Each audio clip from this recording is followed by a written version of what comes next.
Hi, everyone, and welcome to the Neil Haley Show. I'm the host of the show, Neil Haley. You can go to my website, totaltutor.net, for more information. Twitter, Total Tutor, Neil S. Haley, Facebook, LinkedIn, Neil Haley, Instagram, Total Tutor, Pinterest, Neil Haley, and Google+, and also on Periscope at Total Tutor.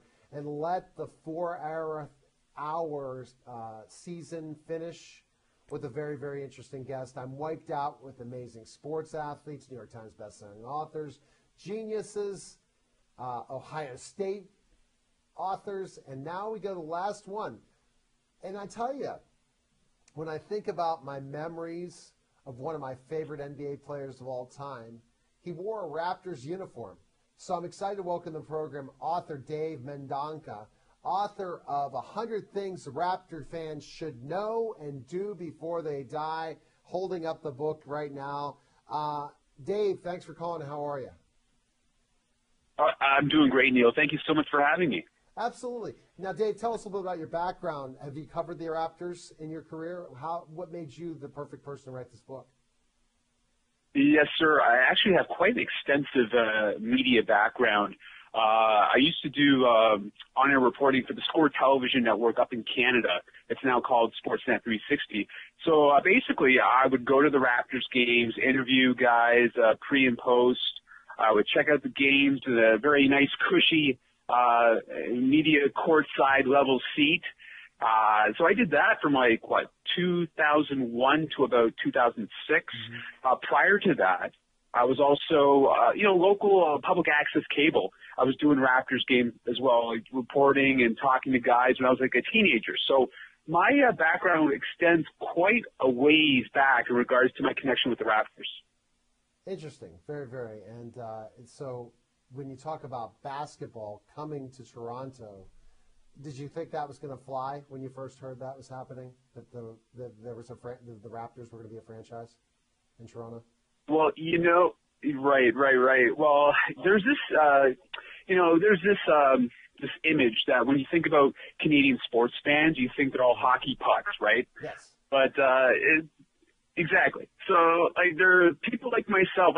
There's people like diehard basketball fans that were up there in the mid '90s, but they were they were hidden. They were underneath rocks and whatnot. So they were there, and I knew that the Raptors would be very successful because there's a lot of passionate hoops fans in Toronto, and in Canada as well. So it's just a matter of time.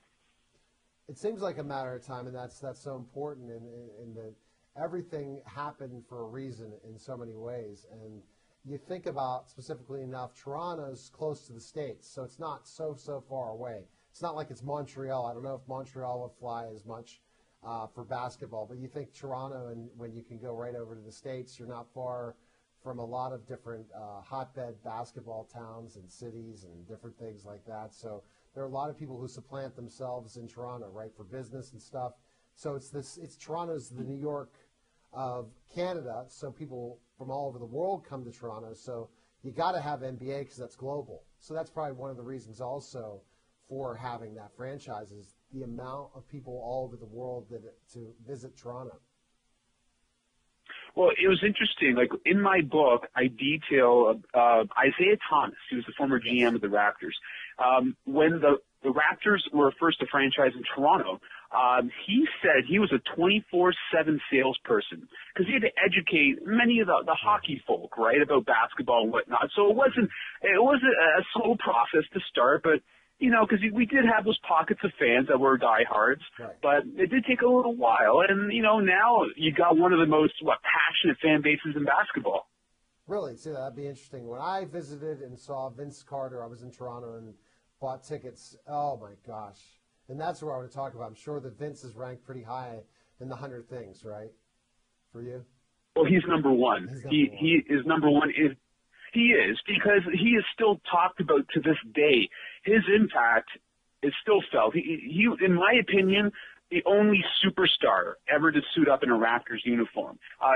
You saw it yourself. The guy was an incredible talent. And yes, the way he exited the franchise was quite controversial, and it's still a point of contention with many Raptors fans to this day. But you cannot take away the fact that he put the Raptors on the map.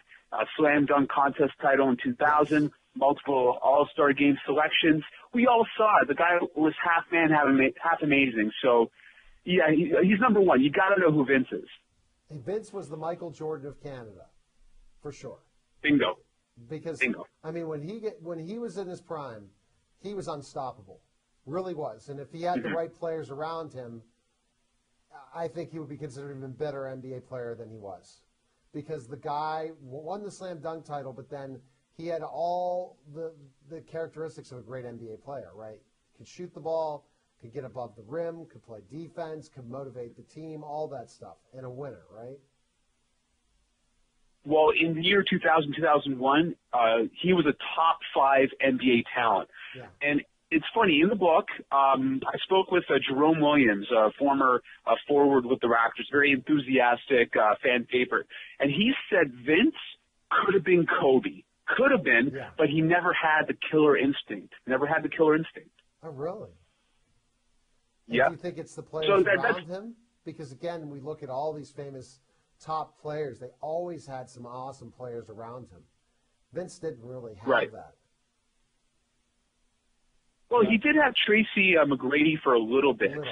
A little bit. And then later, well, they did, like, in 2001 when they won their first ever round of the playoffs. Like, they did have guys like Charles Oakley, Antonio Davis. Right. You know, they weren't superstars. You're right. He didn't have a Scottie Pippen. It's too bad Tracy didn't stick around for 2001 because they could have gone to the NBA Finals, in my opinion.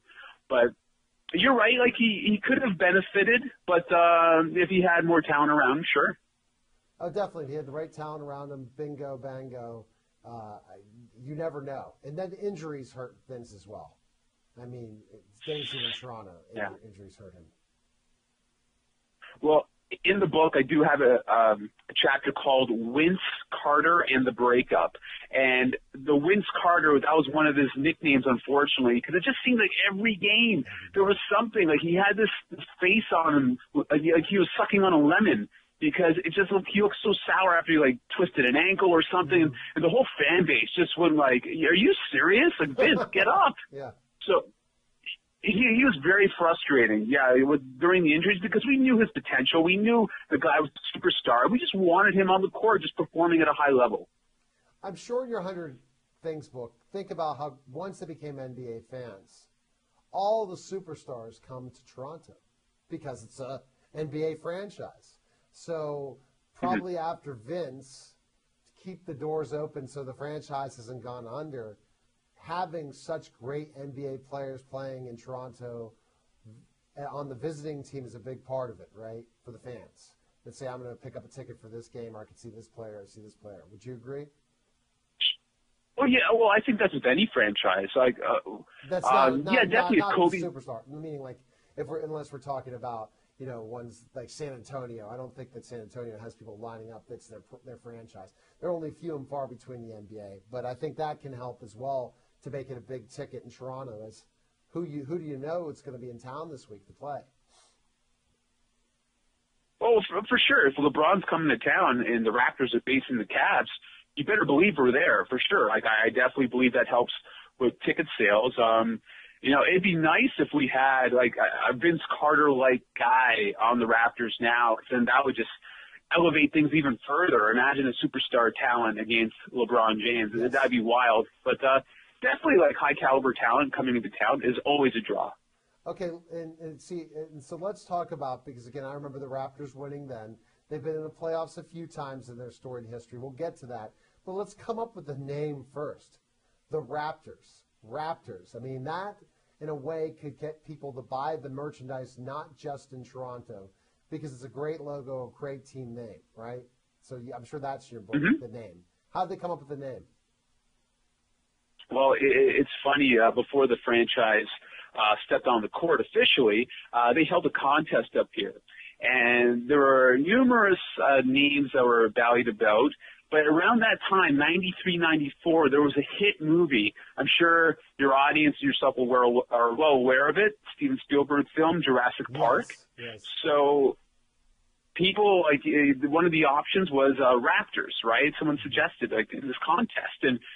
And people voted like crazy for it, even though it makes absolutely no sense no sense. Raptors in Toronto, how does that make sense? No, like Utah Jazz. Like, Neil, Utah Jazz? No, how does that make sense? No. You know what I mean? The only difference is New Orleans, they came from New Orleans. That's the only reason. Then at least we could say exactly. it was the New Orleans Jazz that went to Utah. But this doesn't make sense. What were other choices than the Raptors for the name? The Canadiens? No, I'm just kidding. Yeah. Oh, geez, I can't remember off the top of my head. Another Leaf name, right? Or what would be big in Toronto, right? Exactly. Like, there were just a bunch of nondescript names that really didn't appeal to anybody. But the fact that, you know, Jurassic Park was a big thing at that time, Raptors, people got on that bandwagon and they picked it. And then before you knew it, at the press conference announcing the team, Isaiah Thomas burst through this big Raptors symbol, this banner, just to announce the Raptors are here. So, yeah, it's an interesting name in the jersey. Love the purple jerseys. I know that's it's always been a controversial jersey because the fan base, even the players at times, didn't always like it. They thought it was very childlike, amateur, like Barney. Yes. You know, but I don't know. A lot of people, they still remember those jerseys. Even DeMar DeRozan, who plays for the Raptors to this day, his childhood memories of the Raptors connect with that jersey. Interesting. Now, what would you say the merchandise was ranked in sales in the NBA, the Raptors? Because it's a cool name, so other cities that buy it, not just Toronto. Do you know? Do you have any idea of how merchandise sells? I think. Yeah, you know, I think we're definitely top 10 in sales. Our fan base is ferocious. I don't know if you or your audience has had a chance to see the Raptors in the playoffs the past couple of years. Just the fan reception, like even outside of the Air Canada Center where they play, thousands of people in Jurassic Park cheering on the Raptors. So there's definitely a thirst by this fan base. They love anything Raptors. So you're educating me in this, and that's going to be the second part of this. I'm only Vince Carter because, again, I'm a Cleveland Cavs fan. I'm from Pittsburgh, and and when do we get – I have to at least look at my Nuggets and my Cavs every week in the standings, but I know Toronto's been in the playoffs, but I guess it just shows you make the playoffs. It's kind of like the Pirates. In other cities, they're probably like, oh, they're the Pirates, or – you look at hockey teams, not the Penguins, where if we don't go and win the cup, it's a losing season. But some teams that make the NHL playoffs every year, they sell out so much that they're crazy for fandom. So people in Toronto are happy with making the playoffs. So when we get back, we're going to go more and more into this whole thing about the Raptors. You're watching the Neil Haley Show, syndicated on all the radio networks and television networks all over the world. And we'll be back in just a moment.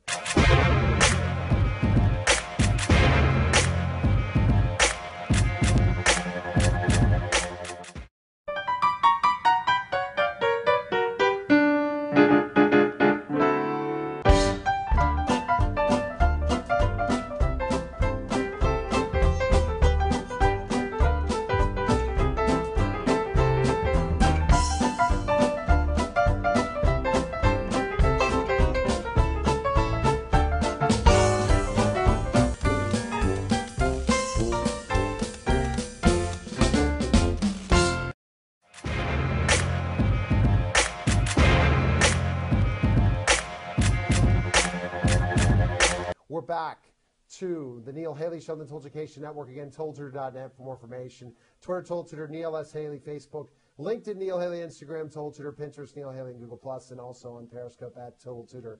And I'm with, again, Dave Mendonca, author of 100 Things Raptor Fans Should Know and Do Before They Die. Great cover. I want to end up interviewing every 100 Things person, even people who have written books before that, because they're just so fun. I love the history of sports. And when someone said, oh, you want 100 Things Raptors. So Dave, I'm on lots of stations all over the world and nationally, so don't worry about Pittsburgh and Toronto, especially for my flagship television station where I'm taping. It's going out in the radio, Twitter, all the different places, and podcasting. But when you think about specifically enough educating an audience of Pittsburgh, the NBA, I wish there would be an NBA team in Pittsburgh. Part of the theme of this show this week, and this season, is I had 8 shows I did. I filmed 7. One guest didn't show up, but we had all about local basketball in Pittsburgh. And that's one thing we would love to have an NBA franchise in Pittsburgh. I would. Hockey, I just can't watch except at the end of the year. And the Penguins are great. And I can't listen to hockey talk, but I'm a former college basketball player. And if we had NBA basketball, oh my gosh, I'd be into it every day because I understand the game. And so it's taken the Toronto Raptor fans the same amount of time, Dave, right, to really understand the game like kind of Pittsburghers understanding hockey. Wouldn't you agree? Right. Except it's easier game to figure out. Wouldn't you agree? Are you talking about the educational? Yeah, the educational portion of it, yeah. Yeah, it's taken Raptors. It's taken like Toronto residents to figure it out, but it's a little time. But now they're totally into it, and we're definitely giving hockey pucks a run for their money in this country. There's no doubt about that. Especially with the Raptors, the past couple of playoff runs, the whole country gets invested. They're you look on Twitter, social media, everyone's hashtagging Leave the North and whatnot. So it's definitely a nationwide frenzy now. And it's so nice to see because, I remember the days when Raptors basketball was really at the bottom of the barrel in the whole sports landscape in Canada. So it's great to see that we're making our way up. So tell me the growth. Let's look at this. We talked about the playoff years with Vince Carter. Then after that, when was the next time? So this is, again, the second segment. It's all about the history of the Raptors after Vince Carter. So what was the next time that they brought – so then after Vince left, it was a kind of a down period for Raptors basketball. What changed the mentality in Toronto about basketball? Well, things started to shift. I believe it was the 2006-2007 season. The Raptors, they actually won a division title. Chris Bosh was the linchpin. He was the cornerstone of the franchise.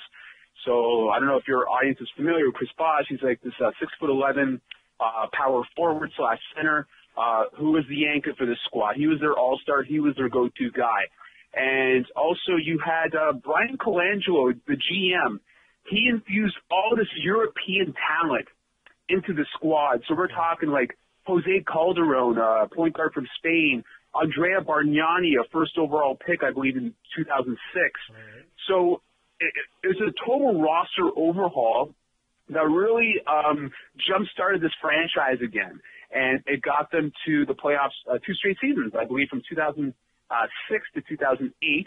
Unfortunately, they did not get past the first round in both those seasons against the Nets and the Magic. Okay. But still, like that was the point where it was like, thank goodness we're back. Like, because we had some miserable seasons post Vince Carter, and it was just great for the city to just cheer for the squad again. Wow. Okay, so that starts the process. Who was the coach in those years? Sam Mitchell. Okay. Isn't it funny? Yeah, he was they don't get much coverage in the States sometimes, Toronto. I mean, you don't even ESPN kind of. So this is all very interesting to me. So after Sam Mitchell's time, they went to playoffs a couple of years. Was there a more down period for Toronto? So the last down period, yeah. There was more down years. Like Sam Mitchell got fired. I believe during the early part of the 2008-2009 season. Then the Raptors got Jay Triano. He was the first ever Canadian NBA head coach to have a job. And then when Chris Bosh left, we nosedived even more. Like when he went to South Beach with his Miami buddies in 2010, our record nosedived. We lost like 60 games, I believe, the season after. It was just terrible. And DeMar DeRozan was just a young guy at the time, and he had to do his best to carry the load along with Andrea Bargnani. So it wasn't until Dwayne Casey, the current head coach, he came on board. They still weren't a playoff team just yet, but then it was the 2013-14 season when everybody was expecting the Raptors to, just tank because they wanted to go after Andrew Wiggins in the 2014 NBA draft, right?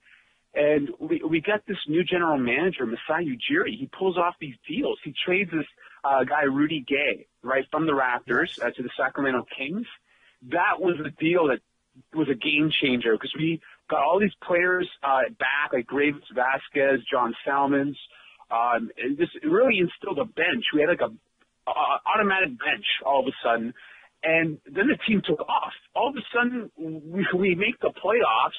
Nobody expected it, right. And the whole country was just on this Raptors bandwagon. So why now they're on the bandwagon more? So they went to the playoffs last year as well as the last 2 years? You got it, sir. Yep. Okay. So why such fanaticism now compared to 2007? What has made it? Is it just knowing that the team is looking to win and people are just hungry for a winner, especially when I guess the leaves are not always that good anymore? Do you think there's a variety of reasons why they're so Raptors crazy? In my opinion, I think the advent of social media, just the escalation of it, and the fact that the Raptors, like when they were making their playoff push in the 2013-2014 season, they were, in the back of their minds, they thought, again, it was a lost season, but they were planning to do the We the North campaign for the next season because they didn't expect to do really well this season, right? But then all of a sudden, things started to pick up, and so they pushed this We the North campaign. Basically, it's a rallying cry for Canada, right? It's very, patriotic kind of anthem. And so the Raptors were putting out videos, talking about taking pride in the Raptors. It represents Canada, Toronto. It just swelled. It just took the country by storm. And the Raptors, like Raptors fans, even non-Raptors fans, they just stuck to it. They got on the bandwagon. So basically, I would say social media was a big part of that, just unifying everybody. Wow. So social media is a big reason. I think also they're hungry for a winner. Like, have the Leafs been very good the last couple of years, Maple Leafs? The Maple Leafs have been, not very great. So that can be something to do with that, too. So you got to love a winner. Yes, sir. Think about times where people care if the Penguins are different things. And what do you think about this year? What are your predictions? In regards to the Raptors, you know what? The Raptors, I definitely see them making the playoffs. They've made a lot of off-season moves. They've become more of a defense-oriented squad. So I predict they'll win between 47 to 50 games. They'll win a round of the playoffs. I think I could be wrong. Hopefully I'm wrong. I hope they go to the Eastern Conference Finals. But I say they'll go one round. They'll win one round this year. Okay, who are the notable players? Give us the starting lineup. See if I know any of them from college, or is it all Europeans? Gotcha. Okay, so your starting center, Jonas Valanciunas. Okay. Have you heard of him? No, I have not. Okay, he's a guy. He's a kid from Lithuania. He's I believe in his fourth season, and he's playing really well to start the year. Then there's the power forward. They're alternating between Patrick Patterson and Luis Scola. Have you heard of those guys? Is this sad? I'm a huge Cleveland Cavaliers fan, and I know the starting lineup for them. But I want to hear. I'm a college basketball fanatic, so I'm seeing if there are any big college stars on the team. Gotcha. Okay, no worries. Okay, so at small forward, we have Damari Carroll. He was a big free agent signing for the Raps.